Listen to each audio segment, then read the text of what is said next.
여러분 안녕하십니까. 뉴스와이드 시작하겠습니다. 특검의 소환 요구에 불응하고 있는 윤석열 전 대통령이 예상대로 법원에 구속 적부 심사를 청구하며 맞불을 놨습니다.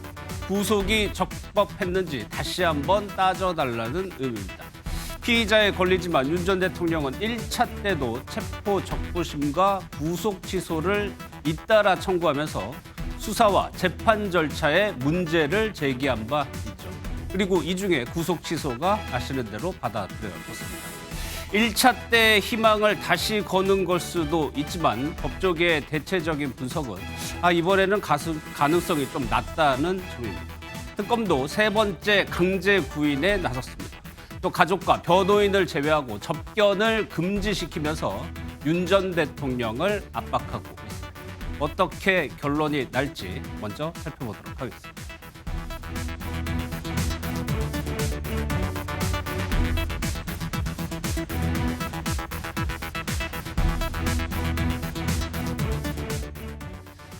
네, 이 내용은 세 분과 짚어보도록 하겠습니다. 박원석 전 국회의원, 정광재 국민의힘 대변인, 서정빈 변호사 나오셨습니다. 어서 오십시오. 안녕하십니까. 최근에 어제 오늘 특검의 움직임을 보면 세 가지로 좀 요약을 할 수가 있습니다. 먼저요, 이번에 3차로 세 번째로 강제 구인을 시도를 했죠. 그러면 이 부분요, 박원석 의원님께 여쭤볼게요. 강제 구인을 시도를 한다고 해도 윤 전 대통령이 나오지 않겠다고 굳게 마음을 먹으면 지금 사실상 끌어내기에는 힘든 상황인데, 그럼에도 불구하고 특검이 계속해서 강제 구인을 시도하는 이유는 뭐라고 봐야 됩니까? 일단 특검은 지금 윤석열 전 대통령 구속한 다음에 아직 그 조사를 못한 내용들이 있기 때문에 어쨌든 직접 그 출석을 시켜서 조사를 해야겠다, 이 의지가 일단 강한 것 같아요. 특히 그 일반 이적죄 부분에 대해서는 지난번 구속영장 청구할 때 이제 범죄 사실에 포함이 안 됐지 않습니까? 근데 지금 관련자들에 대해서 일반 이적죄를 적용해가지고 기소를 하려고 지금 특검이 준비를 하고 있어요.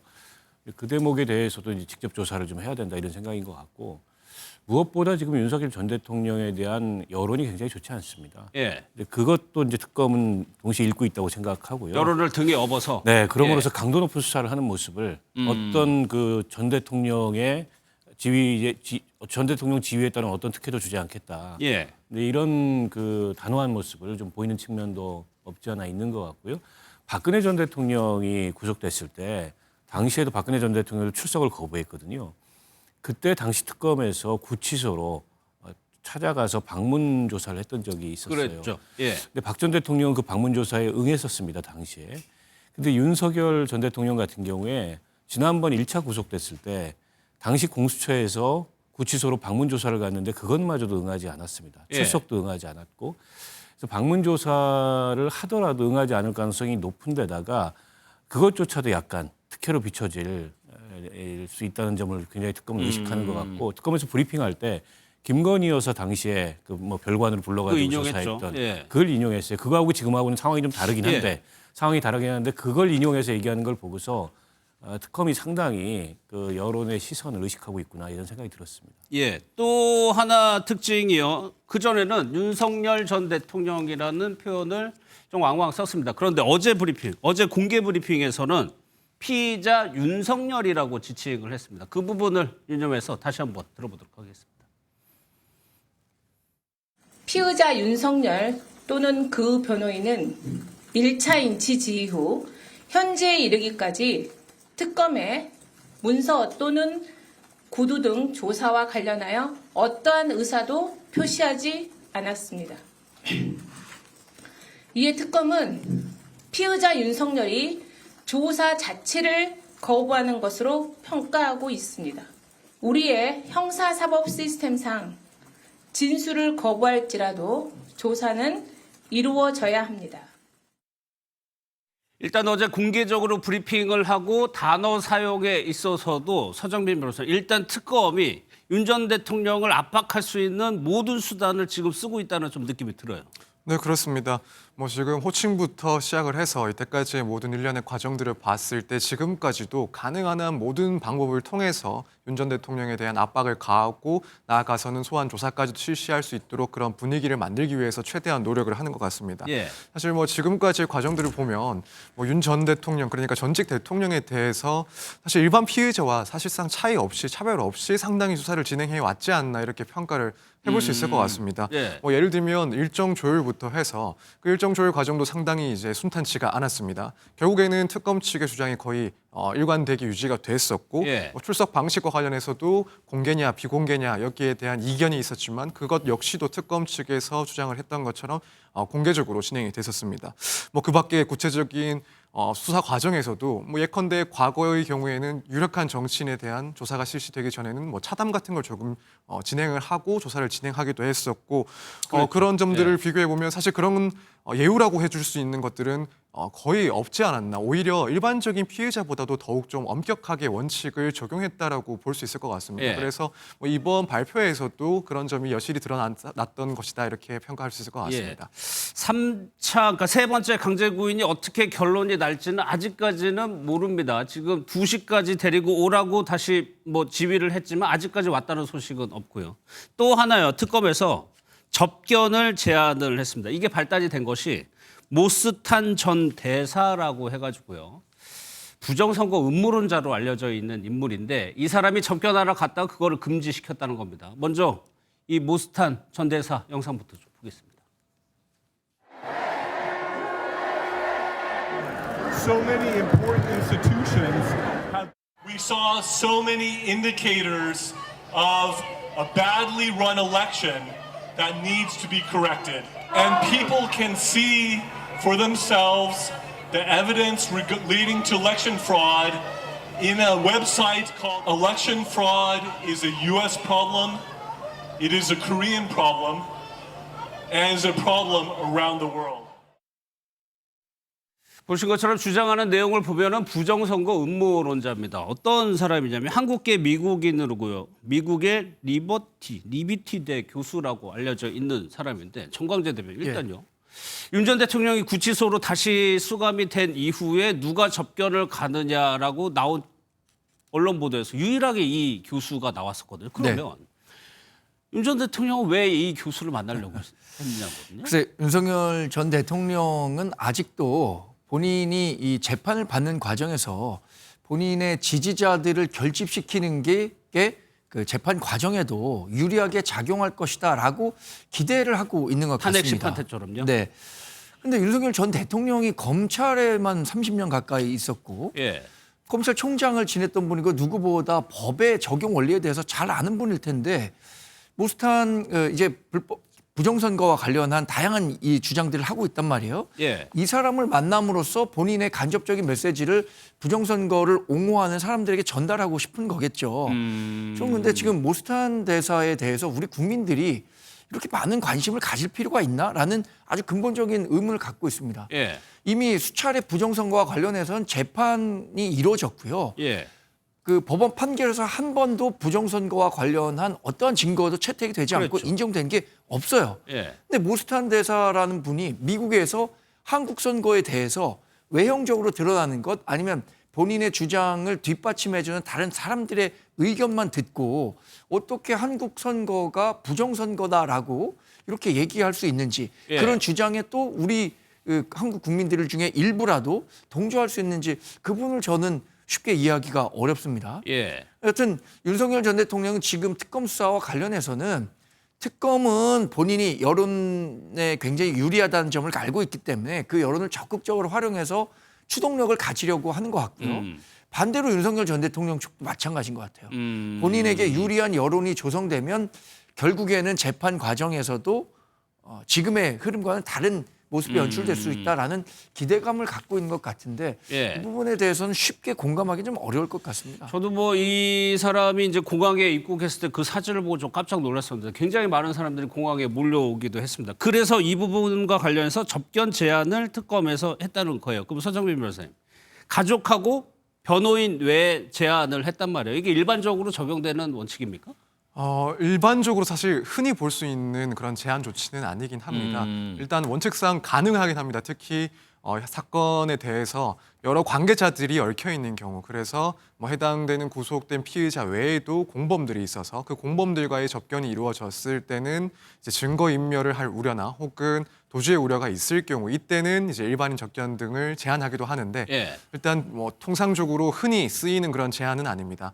그래서 사실 지금 상황을 봤을 때 물론 특검에서 밝히기로는 일반 피의자들에게 할 수 있는 조치다라는 발표를 했었고, 그 말은 예. 다시 말하자면은 뭐 공범들이 있을 수 있으니까 증거인멸 등의 우려를 고려해서 제한을 한 것이다라고 일단 표면상 읽히기로는 그렇게 읽혀지는데 예. 내면에는 사실 말씀하신 것처럼 이런 모스탄 교수와 같은 대사와 같은 그런 관계자들을 만나는 것 자체를 상당히 좀 불쾌하게 생각하고 있지 않나 이렇게 생각이 됩니다. 특히나 예. 이때까지 구속된 이후에는 재판도 출석하지 않고 또 그렇죠. 수사에도 응하지 않는 그런 아, 상황인데 특검 입장에서 보면 그렇습니다. 건강상의 이유 등을 들어서 수사에도 응하지 않고 있는 입장인데, 그럼에도 불구하고 이런 외부 관계자들에 대해서 또 뭔가 윤 전 대통령 입장에서는 유리하게 보이는 그런 관련 인사에 대해서는 접견을 하겠다라는 것을 봤을 때 예. 특검 입장에서 판단을 해보자면 결국에는 형사사법 절차만 빼고 본인에게 유리한 것들은 모두 하겠다라는 그런 의사로 비춰지기 때문에 이 부분이 결국 제안에 상당한 영향을 준 것 아닌가 이렇게 예. 생각이 됩니다. 부정선거 음모론은 뒤에서도 저희가 잠깐 다룰 텐데 그 흐름이 어떻게 흘러가는지도 한번 보셔야 될 것 같아요. 그러니까 윤 전 대통령은 이미 전략을 법원에도 지금 안 간다는 얘기가 있고 특검 출석에는 아예 안 한다고 하고, 사법적인 그 다툼을 다투기보다는 정치적 여론전으로 몰고 가려는 의도가 좀 보입니다. 그러니까 그런 의도가 보이는데, 근데 윤 전 대통령이 검찰총장 출신이고 예.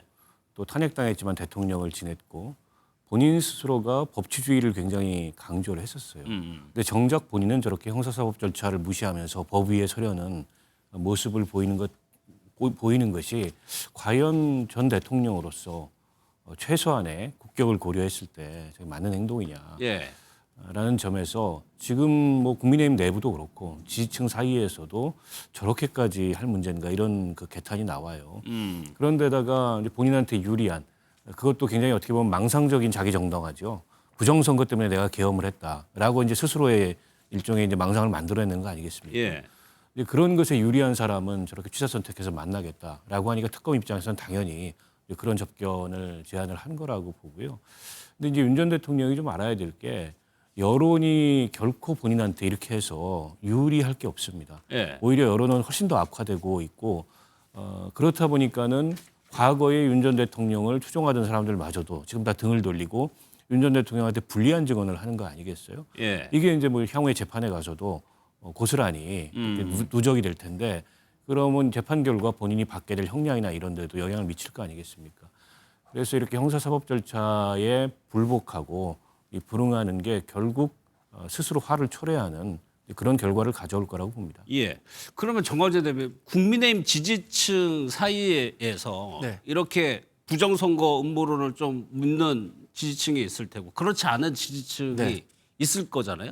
비율이 어느 정도로 봐야 돼요? 글쎄 그걸 뭐 여론조사로 뭐 파악해 본 건 아니겠지만 그러니까 공존하는 거죠. 공존하지만 그 부정선거를 정말로 진심으로 믿고 있는 분들은 대략 한 뭐 10% 안 되겠습니까? 근데 그 10%라는 사람이 투표 결과를 놓고만 보면 예. 아주 큰 영향을 미치지는 않을 수도 있어요. 왜냐하면 2024년에 자유통일당이 비례후보를 냈거든요.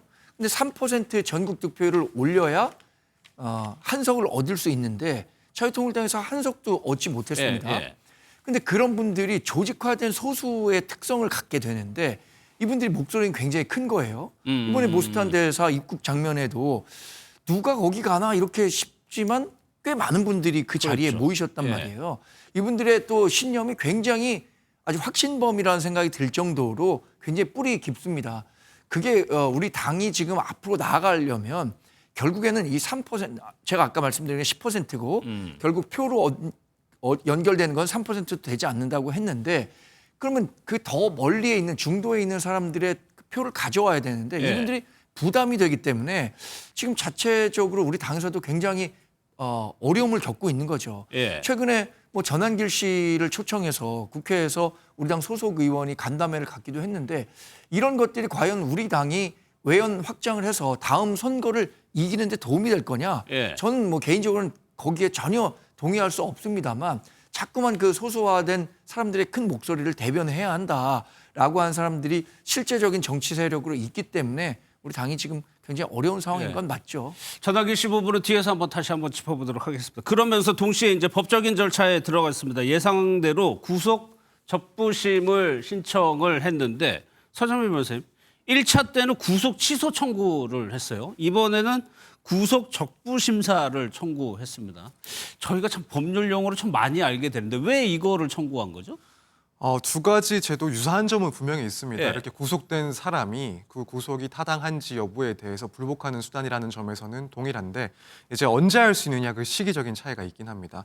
이제 구속 취소 같은 경우에는 이미 재판 단계로 넘어갔을 때, 그러니까 신분이 피고인이 됐을 때 불복을 하는 그런 수단입니다. 예. 따라서 당시에는 이제 윤 전 대통령이 재판으로 기소가 되고 나서 이 법원에다가 그랬죠. 예, 예. 구속 여부에 대해서 그 타당성 여부, 구속 사유가 존재하는지 여부를 판단해달라 이렇게 해서 청구를 한 것이 구속 취소였고 예. 지금은 아직까지 재판 단계에는 넘어가지 않았습니다. 수사 단계에서 구속된 피의자 상태이기 때문에 현 시점에서 불복 수단 중에 가장 먼저 선택을 할 수 있는 것은 이 구속 적부심입니다. 마찬가지로 구속 사유가 현재 존재하는지 구속이 적법했는지를 따지는 점은 거의 뭐 동일하다라고 봐도 무방하지만 예. 일단 피의자 신분, 수사 단계 시점이기 때문에 현재로서는 이제 구속 적부심을 신청한 그런 상황입니다. 그래서 서울중앙지법이 바로 여기에 대해서 이제 답을 내놨습니다. 모레 오전 10시 15분에 신문을 하겠다고 했는데 이때 그러면은 윤석열 전 대통령 나가야 됩니까? 사실 반드시 나가지 않는다 하더라도 예. 재판 자체는 심리 자체는 진행할 수가 있습니다. 그 지난번 이제 체포가 됐을 때 체포 적부심을 또 청구를 했었는데 그랬죠. 그때 이제 윤 전 대통령은 또 법원에 출석하지 않은 상태에서 변호인들만 출석을 해서 변호를 하고 심리를 진행을 했었습니다.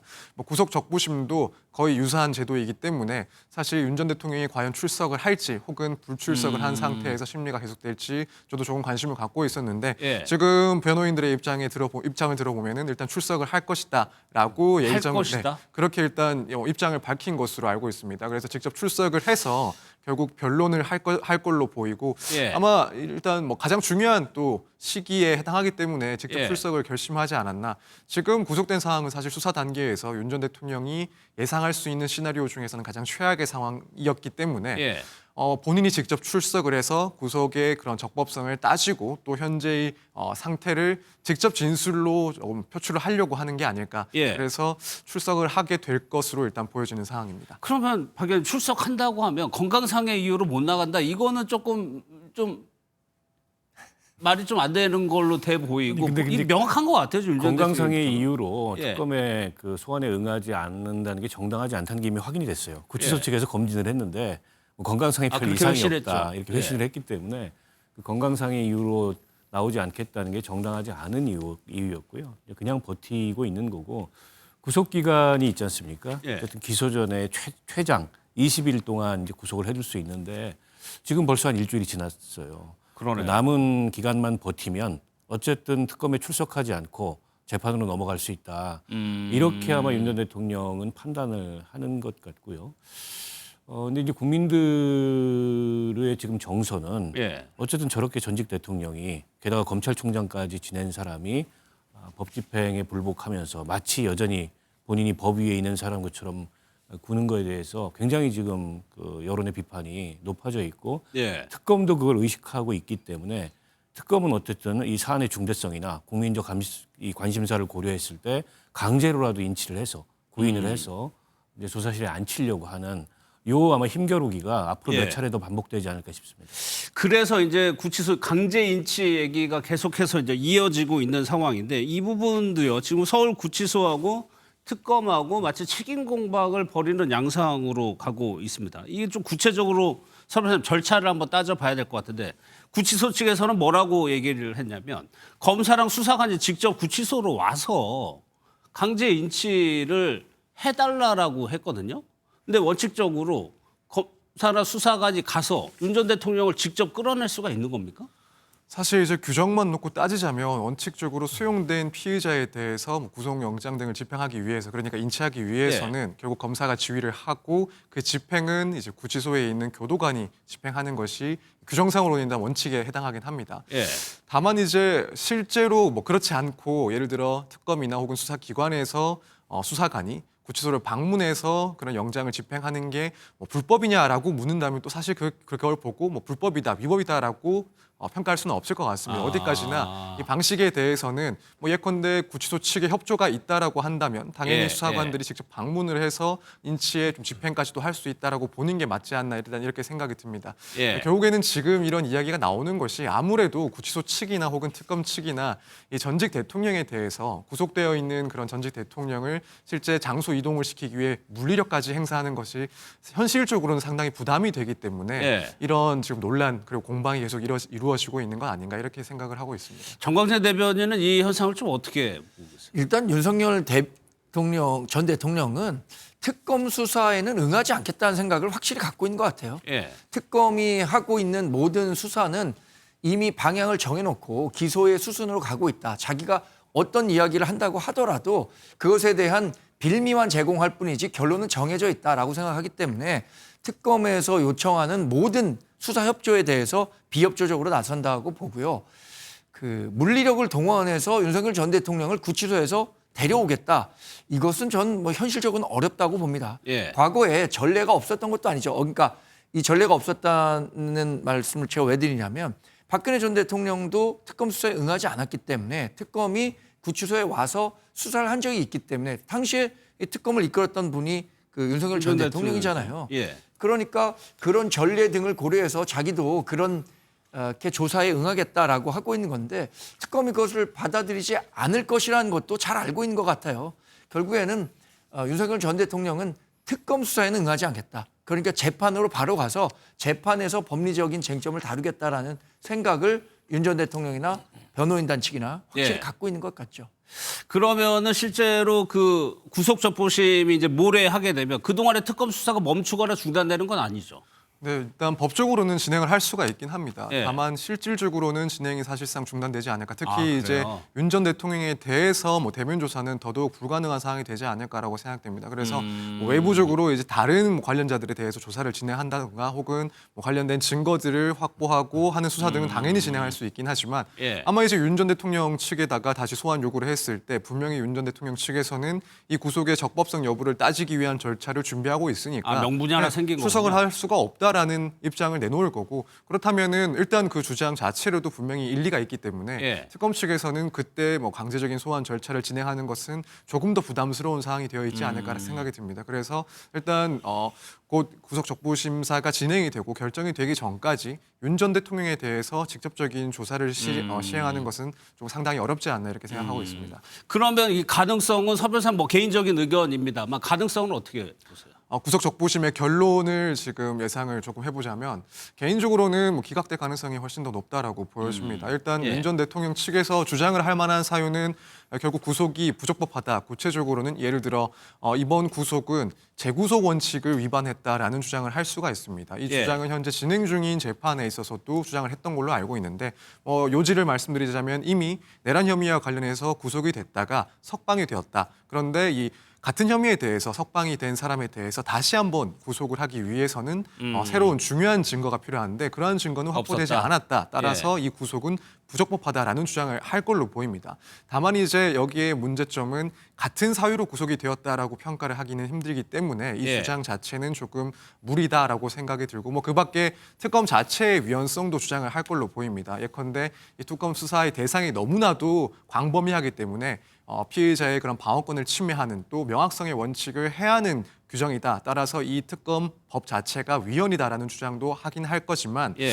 뭐 실제로 이제 이런 관련 특검법도 유사 특검법들이 뭐 헌법재판소에 갔을 때 전체적으로 위헌 판단을 받은 경우는 사실상 없다라고 보여지고 또 실제로 내용상에 있어서도 위헌이라 판단을 받을 정도의 문제는 없다라고 일단 생각을 하기 때문에 결국에는 이런 법적인 주장들이 받아들여지지 않을 가능성이 훨씬 더 높다라고 봐서 예. 결론은 기각 가능성이 더 높다 이렇게 생각을 하고 있습니다. 일단은 지금 상황에서는 특검의 수사 여부는 이 적부 심사 결과를 일단 지켜봐야 또 그다음에 다시 시작이 될 것 같습니다.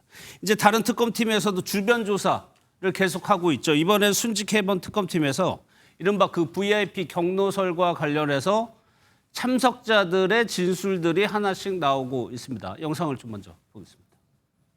하나만 묻겠습니다. 경로는 정말 없었습니까? 보고받고 윤 전 대통령 경로한 거 보셨습니까? 혹시 윤 전 대통령이 회의 때 경로한 거 맞습니까? 사고 보고 이후에 윤 전 대통령이 이종석 전 장관한테 전화해서 질타했었나요? 김용현 전 장관도 회의 참석했습니까? 물론 공개적으로 기자들이 물어볼 때는 이제 관련자들은 답변을 안 합니다. 그런데 저렇게 이제 특검 조사실에 들어가서는 조금 진술이 바뀌었다는 거죠. 박 의원님 뭐 예상된 수순이라고 봐야 될까요? 뭐 그렇게 봐야 되겠죠. 예. 그리고 이제 저분들도 다 지금 피의자로 조사를 받고 있는 입장에서 어쨌든 뭐 자기 방어를 해야 되고 자기 구제를 해야 되기 때문에 예. 있었던 대로 아마 진술을 하는 게 아닌가 싶고요. 그리고 당시 윤 대통령이 경로했다는 게 알려진 그 수석비서관 회의가 그렇게 많은 숫자가 참석하지 않았습니다. 7명인가가 참석을 했기 때문에 당시에 대통령의 뭐 말투, 표정, 분위기 이런 것들 참석자들이 다 느끼기에 충분했을 거라고 예. 보고요. 그리고 오랜 시간이 흐른 게 아니고 워낙 이게 정치적으로 큰 논란이 되지 않습니까? 때문에 지금 뭐 김태호 안보실 차장을 비롯해서 나와서 진술하는 비서관들의 진술이 저 사실에 부합한다고 보고 다만 이종섭 그 전 국방장관 같은 경우에는 예. 자기가 알기로는 뭐 경로가 일종의 프레임이다. 그렇게까지 라고 주장했죠, 변호인단에서. 대통령이 경로한 거 아니다라고 예. 주장을 했는데 뭐 이종섭 장관은 지금 이 사건의 핵심 피의자지 않습니까? 예. 오히려 저런 진술이 저분의 이익에 부합했기 때문에 저렇게 주장하는 게 아닌가 싶고 지금 한 가지 이제 주목되는 사실은 김용현 그 전 경호처장 예. 이분이 그 회의에 참석자로 그동안에 알려지지 않았는데 최근에 관련자들이 특검에 출석해서 진술을 하면서 김용현 그렇죠. 처장도 참석했다는 사실이 확인이 됐어요. 그러면 예. 김용현 처장은 결국 이 최혜병 사건에 있어서도 피의자가 될 가능성이 높고 조만간 아마 특검에서 부르지 않을까 싶은데 예. 그때 김용현 처장이 당시에 윤 대통령의 그 경로와 예. 관련돼서 어떤 증언을 할지 굉장히 주목됩니다. 저희도 그게 좀 관심인데 지금까지 보면요. 김태호 전 차장을 비롯해서 전 비서관들이 다 경로가 있었다라고 진술을 했다고 이제 보도가 나오고 있습니다. 말씀하신 대로 김용현 전 장관이 당시에 경호처장이었습니다. 경호처장 자격으로 그 회의에 참석했다는 건데 김용현 전 장관도 조만간 특검이 부를 것 같습니다. 브리핑을 한번 좀 들어보도록 하겠습니다.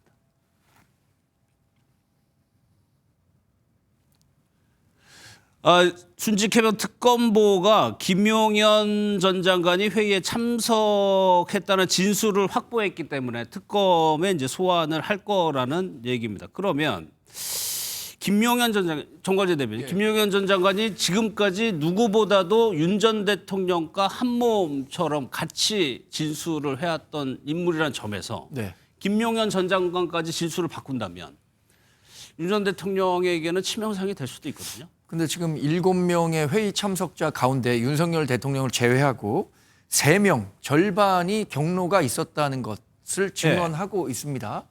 그리고 추가적으로 윤석열 대통령의 경로가 있었다는 사실을 증언할 사람들이 저는 등장할 가능성이 굉장히 크다고 생각합니다.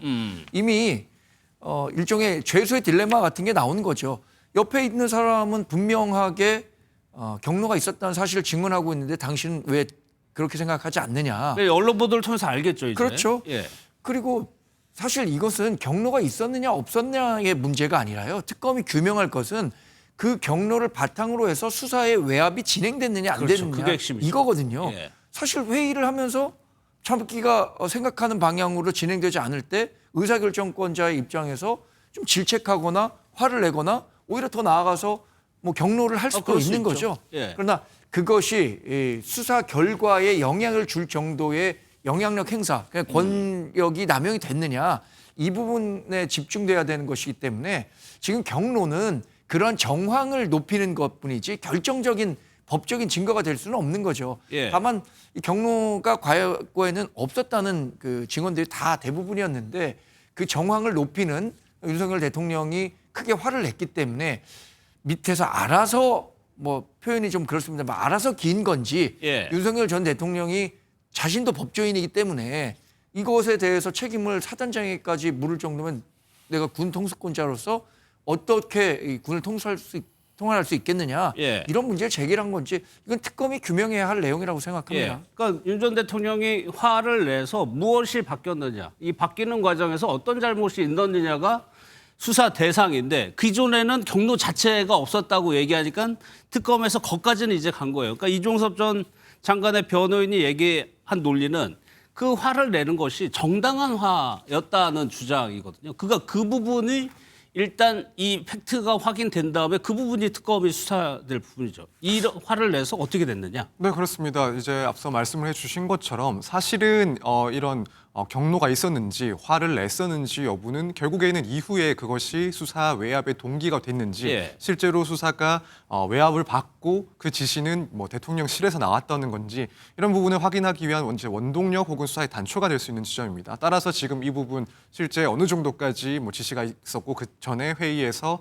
어떠한 뭐 역정이 있었는지 혹은 경로가 있었는지를 특검팀에서는 이제 확인을 하고 있는 상황이고요.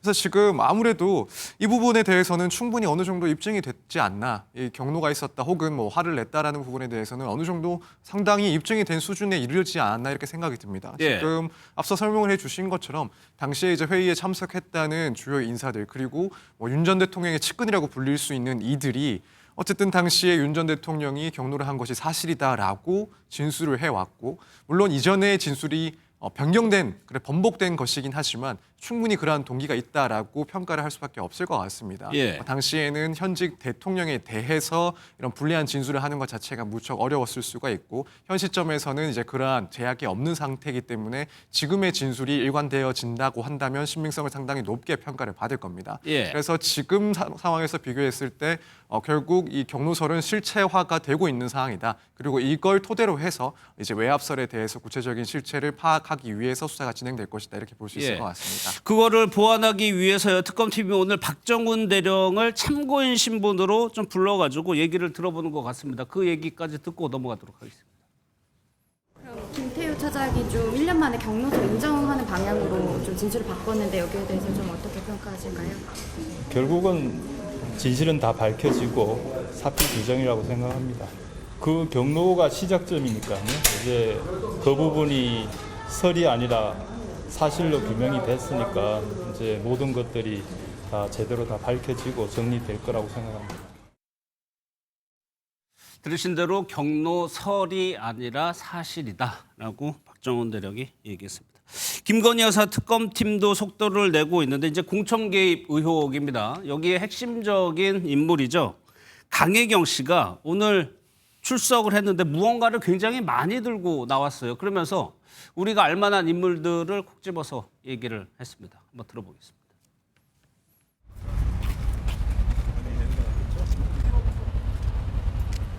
일단 특검에서 이제 모든 진실이 밝혀지기를 기대하면서 들어갈 예정입니다. 이미 진술을 했었고 거기에 한 번 더 확인하면서 진술을 하겠습니다. 네. 그 당시에 공관위원장이었기 때문에 본인 그 윤상현의 결정도 필요했었고 이준석도 당대표였기 때문에 이준석 그 당시에 당대표도 자녀가 있다고 저는 알고 있습니다. 물론 강혜경 씨의 말이긴 합니다. 현재 수준에서는 정관제 대비 지금 왜냐하면 그 의혹과 관련해서 윤상현 의원이 공관위원장이었고 당시 네. 이준석 의원이 당 대표였으면 결국에는 이 두 사람도 특검이 조사할 가능성이 좀 높아 보이거든요. 이미 윤상현 의원 압수수색 같은 당했죠. 경우에는 압수수색을 받았죠. 예. 당시에 보궐선거와 관련해서 공관위원장이었기 때문에 윤 전 대통령의 그 전화 발언은 이미 뭐 모든 국민이 다 외우고 있는 건 아닙니까? 윤상현한테 얘기했는데 당이 말을 안 듣네 이런 식의 얘기. 그것과 관련해서 뭐 윤상현 윤상현 의원은 사실 검찰로부터 창원지검으로부터 검찰 수사를 받기도 했습니다. 2차례 조사를 받았는데 네. 그때 당시 압수수색이 진행됐을 때도 자신은 수사를 적극적으로 받고 있음에도 불구하고 왜 압수수색이 진행돼야 되느냐 이런 그 문제 제기를 했었던 거고요. 이 명태균 게이트가 처음 언론에 부각된 게 지난해 9월이죠. 9월 초인데 예. 당시에 언급됐을 때는 이준석 지금 개혁신당 의원하고 천하람 원내대표하고 칠불사에 가서 홍매화를 심는 과정에서 김영선 전 의원과 관련한 공천 논의로 부각된 건데 당시 당대표가 이 부분에 대해서 공관위원장과 어떠한 논의도 하지 않았다는 것을 합리적으로는 좀 생각하기는 어렵겠죠. 예. 그렇다면 특검도 당연히 이준석 의원에 대해서 뭐 그게 피의자는 아니겠지만 참고인 조사로라도 진행하지 않을까 싶습니다. 제 예상으로는. 예, 강혜경 씨가 이제 박스를 들고 들어갔는데 무슨 내용이 뭐 들고 갔는지도 좀 궁금합니다. 그러니까 박원석 의원 실질적으로 정치권 국민의힘 쪽의 보수 진영에 영향을 받은 게 이제 공천 개입 의혹인데 홍준표 전 시장 관련해서도 의혹이 계속적으로 제기됐었고 계속적으로 좀 확대될 거라고 예상하세요? 경찰이 수사를 그동안에 해왔는데 명태균 게이트 관련해서 예. 특검에서 이제 경찰 쪽에 협조를 요청을 한 것 같아요. 모든 사건을 다 특검으로 넘겨달라. 그래서 지금 경찰이 수사하고 있던 그것도 이제 뭐 오세훈 서울시장 같은 경우에는 서울에서 하고 있었고 그 홍준표 시장 같은 경우 대구에서 하고 있었는데 그게 다 지금 특검으로 이관이 될 것 같고 그럼 수사가 재개되지 않을까 싶고요. 예. 지금 홍준표 전 시장이 받고 있는 혐의는 정치자금법 위반입니다. 여론조사 비용을 측근이 대납했다. 예. 혐의를 받고 있습니다. 물론 이제 당사자는 부인하고 있습니다만 그에 대해서도 아마 특검이 수사를 하게 되지 않을까 싶고 이 명태균 씨가 그동안에 이 제기됐던 명태균 관련해서 제기됐던 의혹들에 대해서 압수수색이 진행되거나 수사가 깊이된 부분은 김영선 의원이 공천을 받았던 재보궐선거 예. 관련된 의혹에 대해서 집중적으로 수사가 되고 그 이외에 다른 혐의들에 대해서는 그렇게 수사가 깊이 안 됐거든요. 그래서 이번에 이제 특검으로 그게 다 이관되면 그 이외의 혐의들에 대해서도 수사가 좀 깊이 진행될 가능성이 있고 그 얘기 이제 확대될 수 있다는 거죠. 예. 오늘 강혜경 씨가 저 박스에 증거가 될 만한 자료들을 자신들이 스스로 포렌식까지 해가지고 제출을 지금 특검에다 하겠다는 거죠. 여기 보면은 적혀 있네요. 여기 보면은 맞습니다. HDD 한 개, SSD 한 개 이런 뭐 식으로 목록을 적어왔네요. 컴퓨터도 있고 하드디스크도 있고 여론조사 관련 자료도 있고 관련된 이제 비용이 오간 계좌 입출금 내역도 있고.